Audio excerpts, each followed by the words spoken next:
Hello and welcome once again to my channel. आज के मेरी इस वीडियो का टॉपिक है सिंथेसिस ऑफ फैट। फैट क्या है, फैट कितने प्रकार का होता है, ये सब इसका वर्गीकरण सब मैं आपको अपने पिछली वीडियोस में बता चुकी हूँ। आज फैट के सिंथेसिस या उसके संश्लेषण के बारे में मैं आपको बताऊंगी।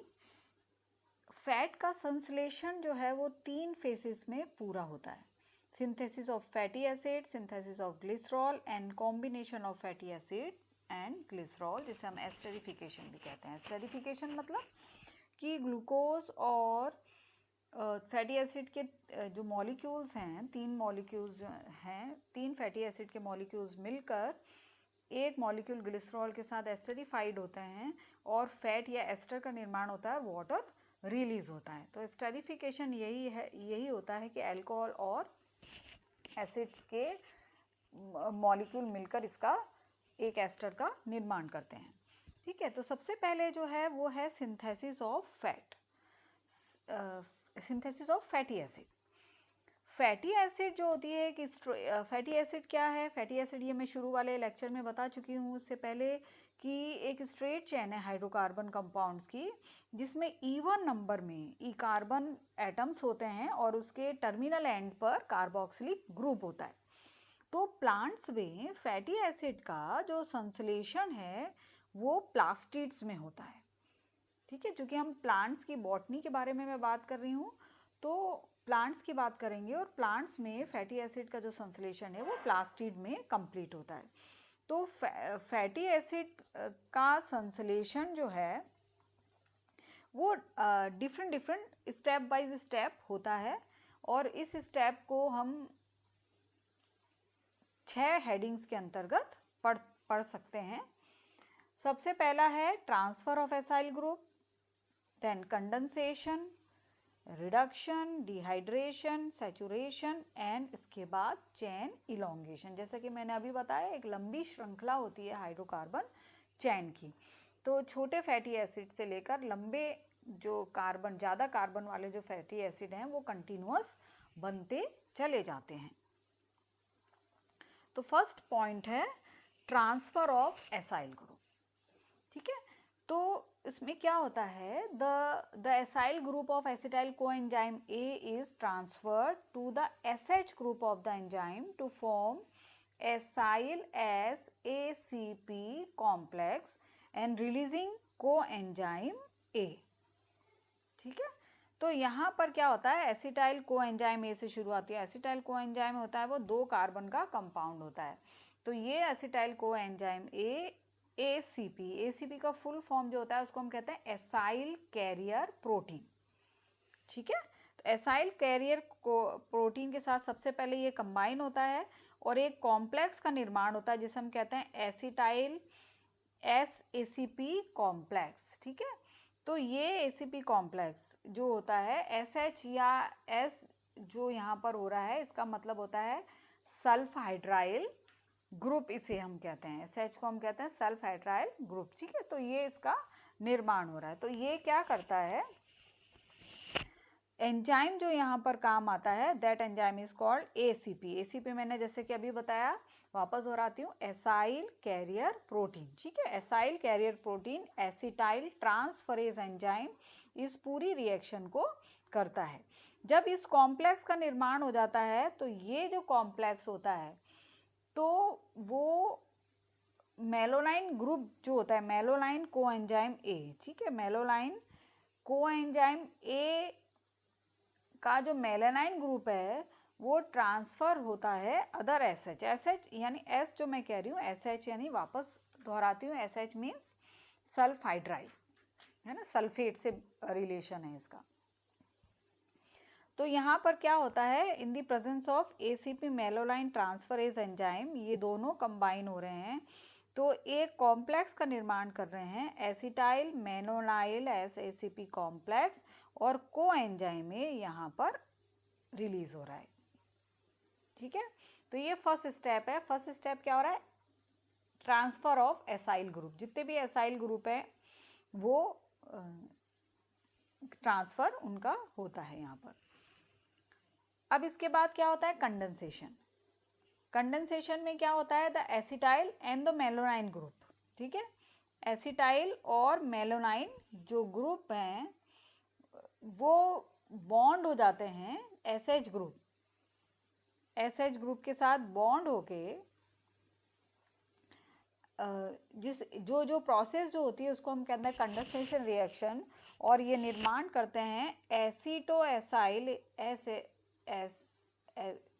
एसीपी कॉम्प्लेक्स का, और कार्बन डाइऑक्साइड और कोएंजाइम जो होते हैं वो रिलीज हो जाते हैं, ठीक है।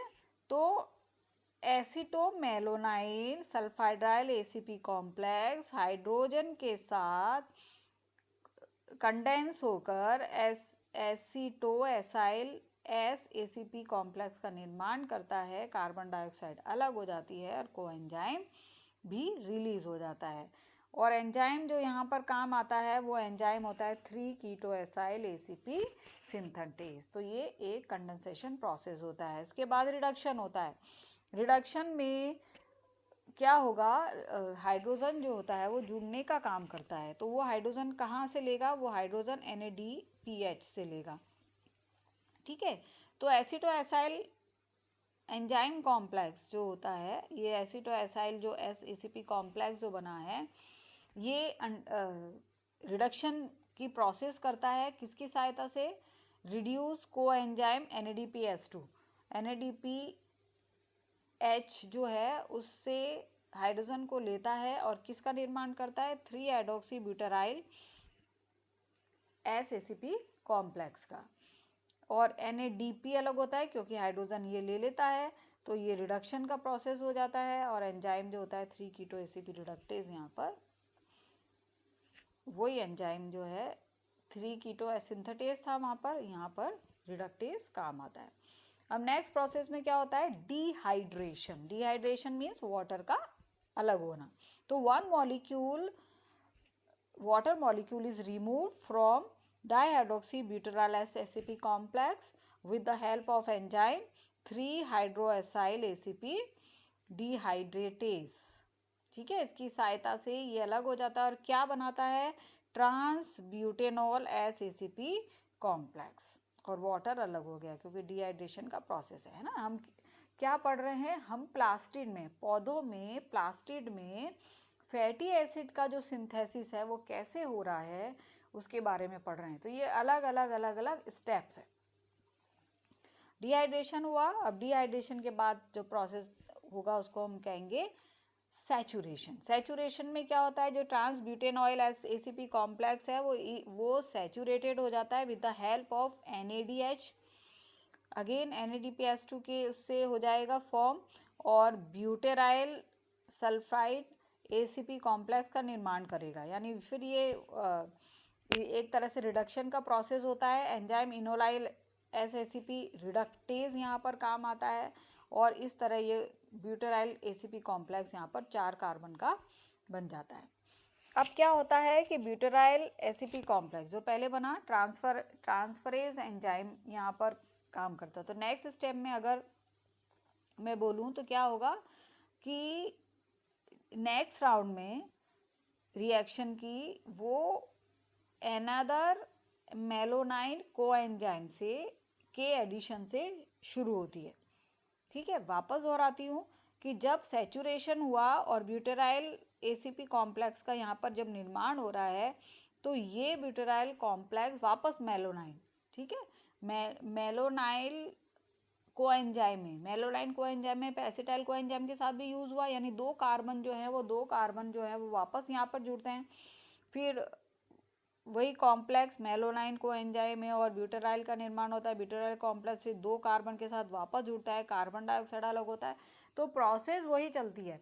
तो शुरुआत होती है एसिटाइल कोएंजाइम से, ठीक है। एसिटाइल कोएंजाइम में 2 कार्बन का है और मेलोनाइन कोएंजाइम में भी 2 कार्बन का है, तो 2 मिलके 4, 4 में 2 मिलके 6, 6 में 2 मिलके 8, और इस तरह से एक लंबी चेन जो होती है वो चलती रहती है। और एसाइल ग्रुप का जो ट्रांसफर से स्टार्ट होती है और अंत में जाके सैचुरेशन के बाद चेन का इलोंगेशन होता रहता है। तो ये कंटिन्यूअस एक चेन चलती रहती है जब तक कि जो फैट बनाने के लिए रिक्वायर्ड फैटी एसिड है, अलग अलग फैटी एसिड है, ये सब मैं पहले वीडियो में बता चुकी हूँ, टाइप्स ऑफ फैटी एसिड्स। तो कोई भी फैटी एसिड जो उस पर्टिकुलर फैट को बनाने में है, जब तक उसका निर्माण नहीं हो जाता, ये चेन चलती है, ठीक है। तो जो जिस फैटी एसिड का निर्माण होना है वो फैटी एसिड डायरेक्ट नहीं बन रहा है। किसी भी फैटी एसिड के निर्माण में एक कॉमन प्रक्रिया एसिटाइल कोएंजाइम ए से शुरू होती है, और जो कैरियर प्रोटीन है उसका एसाइल कैरियर जो प्रोटीन है उसके साथ वो मिलता है, कॉम्प्लेक्स का निर्माण होता है, फिर मेलोनाइन कोएंजाइम में जुड़ता है। तो स्टेप वाइज वो प्रोसेस पूरी होती है। तो इस तरह से फैटी एसिड का निर्माण हो जाता है। तो यहाँ पे पूरा फैटी एसिड जो 6 स्टेप है वो 6 स्टेप होते हैं, और आगे बढ़ बढ़ के उसका निर्माण करते रहते हैं जब तक कि वो रिक्वायर्ड फैटी एसिड का निर्माण नहीं हो जाता। क्योंकि फैटी एसिड जब सिंथेसिस हो रहा है तो फैटी एसिड सिंथेसिस में 3 मॉलिक्यूल फैटी एसिड के और ग्लिसरॉल का 1 मॉलिक्यूल के एसिडिफिकेशन से फैट का निर्माण हो रहा है ना। तो जो फैटी एसिड का जो सिंथेसिस है होता है वो 3 टाइम्स फास्टर होता है ग्लिसरॉल से, ठीक है। तो ग्लिसरॉल जो होता है वो एक ट्राईहाइड्रिक अल्कोहल है, और it is synthesised from dihydroxy acetone phosphate, ठीक है। तो डाईहाइड्रोक्सी एसीटोन फॉस्फेट से इसका सिंथेसिस शुरू होता है।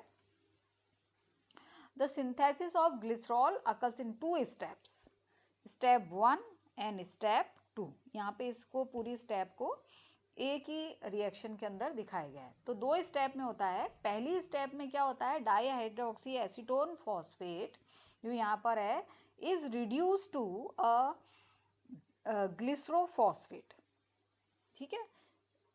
ग्लिसरोफॉस्फेट का निर्माण करता है, 3 ग्लिसरोफॉस्फेट का निर्माण करता है in the presence of NADH2। NADH2 से हाइड्रोजन लेता है, और एंजाइम जो यहाँ काम आता है ग्लिसरो 3 फॉस्फेट डिहाइड्रोजिनेज, डिहाइड्रोजिनेशन की क्रिया हो रही है। तो डाईहाइड्रोक्सी एसीटोन फॉस्फेट यहाँ पर है, दिस इज द एंजाइम, और किसका निर्माण कर रहा है, ग्लिसरो फॉस्फेट का निर्माण होता है। इन द सेकेंड स्टेप ये जो फॉस्फेट ग्रुप होता है ग्लिसरो फॉस्फेट का वो रिमूव हो जाता है उससे, ठीक है। एंजाइम जो यहाँ काम आता है वो ग्लिसरोफॉस्फेटेज होता है, वो इसके फॉस्फेट ग्रुप को निकाल देता है, और as a result glycerol is form. तो यहाँ ग्लिसरॉल पूरा यहाँ पर बनता है। तो निर्माण किससे हो रहा है, डाईहाइड्रोक्सी एसीटोन फॉस्फेट से निकल गया, वाटर यहाँ पर ऐड हो गया, और इस तरह से 3 कार्बन का कंपाउंड बन जाता है जिसे हम कहते हैं ग्लिसरॉल। तो ये होता है सिंथेसिस ऑफ ग्लिसरॉल। अब लास्ट में क्या होगा कि जो फैटी एसिड बना, जैसे कि मैंने कहा 3 टाइम्स फास्टर बनेगा, 3 फैटी एसिड के मॉलिक्यूल, 1 ग्लिसरॉल का मॉलिक्यूल, अब इनका कंडेंसेशन होगा। तो कंडेंसेशन में क्या होगा, 3 फैटी एसिड मॉलिक्यूल्स किसके साथ कंबाइन हो जाएंगे, 1 ग्लिसरॉल मॉलिक्यूल्स के साथ, ठीक है। तो किसी भी फैट के अंदर फैटी एसिड जो होता है वो या तो एक ही तरह के हो सकते हैं, सपोज पामेटिक एसिड है तो तीनों मॉलिक्यूल पामेटिक एसिड के हो सकते हैं, है ना। और कुछ ऐसे होते हैं फैट जिनमें अलग प्रकार के फैटी एसिड होते हैं, 2 मॉलिक्यूल पामेटिक एसिड का है तो एक कैप्रोइक एसिड का होगा, है ना। तो फैटी एसिड जो होते हैं वो किसी भी फैट में सिमिलर भी हो सकते हैं तीनों मॉलिक्यूल, या डिसिमिलर भी हो सकते हैं, ठीक है। तो जब लिपिड जो कॉम्बिनेशन से बन रहा है उसे हम कहते हैं ट्राइग्लिसराइड, यानी 3 मॉलिक्यूल फैटी एसिड के, 1 मॉलिक्यूल ग्लिसरॉल का, जो लिपिड बना रहे हैं वो कहलाता है ट्राइग्लिसराइड, ओके। तो अगर 3 सिमिलर फैटी एसिड किसी भी ग्लिसरॉल के मॉलिक्यूल्स के साथ कंबाइन होते हैं तो वो फैट जो होता है वो नेचुरल फैट कहलाता है। सिमिलर जो फैटी एसिड के मॉलिक्यूल, 3 जो मॉलिक्यूल हैं अगर तीनों ही एक जैसे हैं तो उस फैट को हम कहते हैं नेचुरल फैट, ठीक है। तो प्लांट्स में जो प्रोसेस हो रहा है उसमें 3 फैटी एसिड जब एक ग्लिसरॉल के मॉलिक्यूल्स के साथ डिफरेंट फैटी एसिड जब एक फैटी एसिड के मॉलिक्यूल के साथ कंबाइन होते हैं तो उसको हम कहते हैं मिक्स्ड फैट, ओके। वापस बोलती हूँ, सिमिलर फैटी एसिड्स अगर एक ग्लिसरॉल के साथ कंबाइन होते हैं तो उसे हम कहते हैं नेचुरल फैट, और अगर तीनों फैटी एसिड अगर डिफरेंट हैं, है ना, तीन डिफरेंट फैटी एसिड जब कंबाइन होते हैं ग्लिसरॉल के साथ तो उसको हम कहते हैं मिक्स्ड फैट। तो दो नेचुरल फैट होता है जिसमें तीनों सिमिलर फैटी एसिड हैं, और मिक्स फैट वो होता है जिसमें डिसिमिलर फैटी एसिड होते हैं। अब देखिए, सबसे पहले कंडेंसेशन में क्या होता है, ग्लिसरॉल का 1 मॉलिक्यूल है और फैटी एसिड के जो 3 मॉलिक्यूल हैं उनमें से 2 मॉलिक्यूल फैटी एसिड के, है ना। कंडेंसेशन जो स्टेप होता है वो इस तरह होगा। तो ग्लिसरोकाइनेज एंजाइम ये एटीपी से फॉस्फेट ले रहा है, एडीपी का निर्माण कर रहा है और ग्लिसरोफॉस्फेट का निर्माण हो रहा है। जैसे बना था उसका विपरीत, है ना। ग्लिसरॉल कैसे बना था, ग्लिसरॉल 3 फॉस्फेट से बना था, जब उसका फॉस्फेट निकल जाता है और यहाँ पर जब फॉस्फेट जुड़ता है तो वो वापस ग्लिसरोफॉस्फेट का निर्माण कर रहा है, ठीक है। और फैटी एसिड के साथ कोएंजाइम जुड़ता है और फैटी एसाइल कोएंजाइम ए का निर्माण करता है। Now the process is esterification. Acyl जब ग्लिसरोफॉस्फेट से जुड़ा तो that process is called esterification. और एस्टेरिफिकेशन में क्या होता है, फास्फेटिडिक एसिड का निर्माण होता है और एसाइल कोएंजाइम ए अलग होता है। इससे फैटी एसिड से एसाइल कोएंजाइम जो है वो अलग हो जाता है। अब इन the presence of phosphatase enzyme की प्रेजेंस में डाइग्लिसराइड बना, क्योंकि अभी यहाँ पर फैटी एसिड के 2 ही मॉलिक्यूल्स हैं, जो कि इनऑर्गेनिक फॉस्फेट इससे जुड़ता है और साथ में फैटी एसाइल कोएंजाइम ए, है ना। फैटी एसाइल कोएंजाइम ए यानी कि जो फैटी एसिड है वही कोएंजाइम ए से मिलकर फैटी एसाइल कोएंजाइम ए बना, 2 फैटी एसिड यहाँ पर और 1 फैटी एसिड यहाँ पर जुड़ गया तो 3 हो गए। और किसका निर्माण हो गया, ट्राइग्लिसराइड। ट्राइग्लिसराइड क्या होता है, फैट। तो फैट का निर्माण होता है और एसाइल कोएंजाइम ए तो वो यहाँ पर अलग हो जाता है। तो इस तरह से कंडेंसेशन का प्रोसेस होता है और इस कंडेंसेशन के प्रोसेस के द्वारा एक सिंपल फैट का निर्माण होता है। यही मैं आज इस वीडियो में आपको बताना चाह रही हूँ, फैट का निर्माण यानी सिंथेसिस ऑफ फैट। तो फैट का संश्लेषण फैटी एसिड के संश्लेषण और ग्लिसरॉल के संश्लेषण के बाद उनके कंडेंसेशन से होता है। तो फैट कैसे बनेगा, फैटी एसिड का जब सिंथेसिस हो जाएगा, जब ग्लिसरॉल का सिंथेसिस हो जाएगा और जब वो दोनों कंडेंस हो जाएंगे, एस्टेरिफाइड हो जाएंगे, तो लिपिड या फैट का निर्माण होता है। तो ये एक सिंपल सा टॉपिक था, लेकिन वेरी इंपॉर्टेंट टॉपिक है और बहुत ही क्वेश्चंस जो हैं वो छोटे छोटे इससे पूछे जाते हैं, तो इसको अच्छे से आप पढ़ लीजिए। Thank you.